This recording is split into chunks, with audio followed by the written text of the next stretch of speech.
এয়া দ্বাৰকা বনৰ দ্বাদশ জ্যোতিৰ্লিংগৰ শ্ৰী নাগেশ্বৰ মহাদেৱৰ মন্দিৰ। এয়া পাৰ্বতী মন্দিৰ, বিখ্যাত মন্দিৰ। এই মন্দিৰ ভাগৰ যিটো সাজ-সজ্জাৰ সৌন্দৰ্য সঁচাকৈ প্ৰশংসনীয়।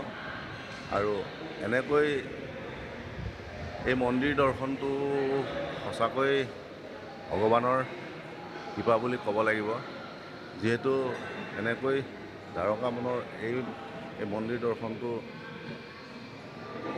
সকলোৰে কাৰণে ভাগ্যত নিমিলে। ভক্তসকলে খুব সুন্দৰ মন্দিৰ, ইয়াৰ উপৰিভাগটো বৰ সুন্দৰ হৈছে, সুন্দৰ।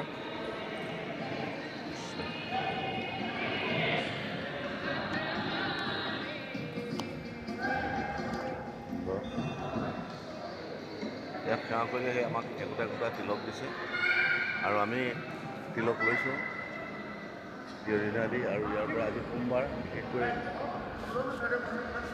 এই মন্দিৰ ভাগৰ যিটো ব্যৱস্থা সঁচাকৈ বৰ সুন্দৰ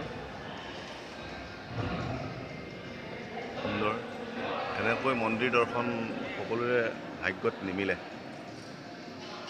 ভগৱানৰ কৃপা থকাৰ কাৰণে, বৰ সৌভাগ্যশালীৰ কাৰণে আমি হয়তো আমাৰ এই দৰ্শনটো সফল হৈছে।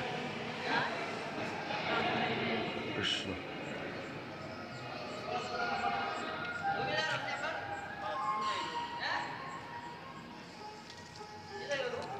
এয়া সেইসকল আমাৰ সতীৰ্থ অনবৰ বৰা আৰু বাপুৰাম কাকতি, দুইজন আগে আগে গৈ আছোঁ, মই পাছে পাছে গৈ আছোঁ। লগতে মই মোৰ ফটো ৰাখিছোঁ। এয়া সঁচাকৈ পৰিৱেশ বৰ সুন্দৰ ইয়াত।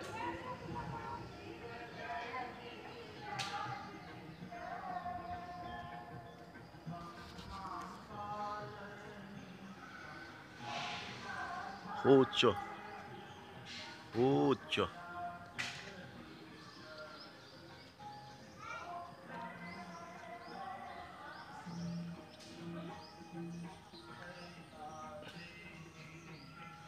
মন্দিৰত মাংগল্য ধ্বনি ইতিমধ্যে বজি আছে, আৰতি বজি আছে। এয়া সুন্দৰ।